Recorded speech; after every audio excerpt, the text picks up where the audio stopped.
اگر ہمارے پاس کوئی مقصد نہ بھی ہو تب بھی ہم اپنا پورا دن گزار ہی لیتے ہیں، لیکن ایسے دن کا اختتام ہمیشہ پریشانیوں اور افسردگیوں پر ہوتا ہے۔ بسم اللہ الرحمن الرحیم۔ چاہنے والوں کی خدمت میں پیار بھرا سلام۔ امید ہے آج سب احباب خیریت سے ہوں گے۔ آج کی ویڈیو بہت ہی اہم ہونے والی ہے۔ گزارش ہے کہ ویڈیو کو آخر تک دیکھیں تاکہ آپ کو صحیح سمجھ آ سکے اور مسائل کو سمجھنے میں آسانی ہو۔ ویڈیو کی طرف جانے سے پہلے ایک اور گزارش ہے کہ چینل کو سبسکرائب کر لیں، بیل کے بٹن کو دبا دیں تاکہ ہم بار بار ملتے رہیں اور ایک دوسرے کے مسائل کو سمجھنے اور ان کو حل کرنے میں ایک دوسرے کا ساتھ دے سکیں۔ ڈاکٹر ریچرڈ کے بقول ہم اپنے کام کو دوائی کے طور پر استعمال کر کے اپنی پریشانیوں سے چھٹکارا پا سکتے ہیں۔ کئی دفعہ ایسا ہوتا ہے کہ ہم بڑی بڑی مشکلات کا آسانی سے سامنا کر لیتے ہیں، لیکن چھوٹے چھوٹے مسائل کے لیے خود کو تیار نہیں کر پاتے۔ بعض دفعہ معمولی نوعیت کی چیزیں بھی ایک مضبوط شخص کو تباہی کے دہانے پر لا کھڑا کرتی ہیں۔ آج کے دور میں آدھی سے زیادہ دنیا دل کے مرض میں مبتلا ہے۔ لوگ ازدواجی زندگی کی بے شمار چھوٹی چھوٹی الجھنوں میں جکڑے ہوئے ہیں۔ یہی معمولی باتیں انسان کو خوشی بھی مہیا کرتی ہیں اور ناخوشی بھی۔ اس کا انحصار اس بات پر ہے کہ ہم ان باتوں کو کس نظریے سے دیکھتے ہیں۔ اگر ہماری سوچ مثبت ہوگی تو ہم ان معمولی نوعیت کی الجھنوں کو بہت جلد سلجھا لیں گے، لیکن اگر ہم منفی رویہ اختیار کریں گے تو یہی معمولی نوعیت کی الجھنیں دشمنی میں بدل جائیں گی اور ہم اپنی نام نہاد ناک بچاتے بچاتے خدا نخواستہ جان سے دو بیٹھیں گے۔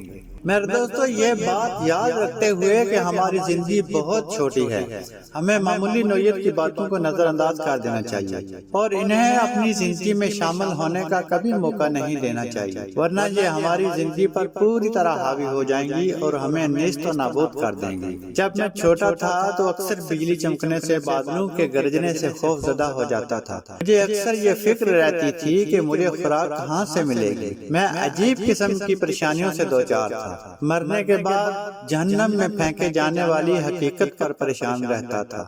اکثر مجھے یہ فکر بھی رہتی تھی کہ جب میری شادی ہوگی تو میں پہلی رات اپنی بیوی سے کیا باتیں کروں گا۔ وقت گزرنے کے ساتھ ساتھ میں نے محسوس کیا کہ میری 99% پریشانیاں ایسی ہیں جن کا کوئی وجود ہی نہیں ہے۔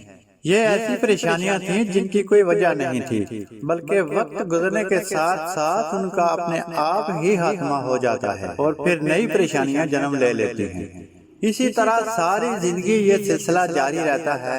کبھی اکیلے بیٹھ کر سوچئے گا کہ کہیں آپ کے ساتھ بھی ایسا کچھ تو نہیں ہو رہا، کہیں آپ بھی ایسی پریشانیاں تو نہیں پا رہے جن کا کوئی وجود ہی نہیں، کہیں ایسے مسائل تو اکٹھے نہیں کر رہے جن کا آپ کی زندگی کے ساتھ دور کا بھی کوئی واسطہ نہیں، کہیں آپ کسی جھوٹی انا کے شکنجے میں تو نہیں پھنس رہے جو آنے والے وقت میں آپ کی اپنی جان کے دشمن بن جائے۔ میرے بھائیو، اپنی پریشانیوں سے ایسے پیچھا چھڑا لیں کہ وہ آپ کو چھو بھی نہ سکیں اور اس اصول کو اپنی زندگی کا مقصد بنا لیجیے۔ ہمیں اپنے ماضی پر نظر ثانی کرنی چاہیے اور اس چیز پر غور کرنا چاہیے کہ جو چیز ہمیں پریشان کیے ہوئے ہے اس کے ہونے کے کتنے چانسز ہیں۔ زندگی میں انسان کو کئی ایسی صورتحال کا سامنا کرنا پڑتا ہے جو کہ خوشگوار اور ناخوشگوار دونوں طرح کی ہوتی ہیں، اور جو ہو جائیں تو کوئی دوسرا راستہ نہیں رہتا۔ اس وقت ہمارے پاس یہی چوائس ہوتی ہے کہ ہم اس کو قسمت سمجھ کر قبول کر لیں اور خود کو اس کے مطابق ڈال لیں۔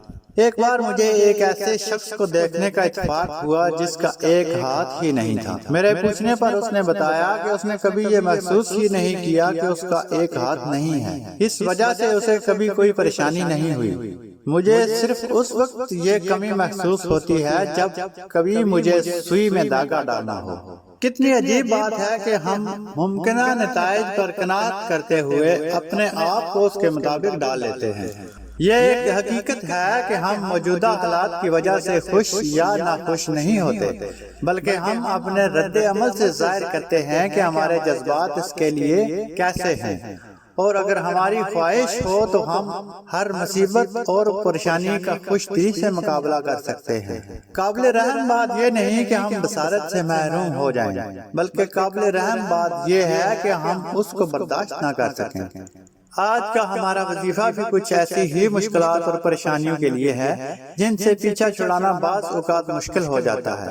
ناگہانی آفتیں اور پریشانیاں انسان کو گھیر لیں تو ان سے پیچھا چھڑانے کے لیے یا والیو، یا آپ اس کو اس طرح بھی پڑھ سکتے ہیں الوالیو، اس وظیفہ کا کثرت سے ذکر کریں، انشاءاللہ تمام پریشانیوں سے نجات مل جائے گی۔ اسی اسم مبارک کو کاغذ پر لکھ کر مٹی کے ایک کورے گڑھے میں ڈال کر پانی ڈال دیں اور اپنے گھر میں روزانہ اس پانی کا چھڑکاؤ کریں، انشاءاللہ تمام آفات سے چھٹکارا مل جائے گا۔ اور دوسرا عمل بھی اللہ کے صفاتی نام کا ہے۔ بعض اوقات انسان حق پر ہوتا ہے لیکن دشمن طاقتور ہونے کی وجہ سے کسی مصیبت میں پھنس جاتا ہے اور اپنے مخالف یا دشمن کا مقابلہ مشکل ہو جاتا ہے۔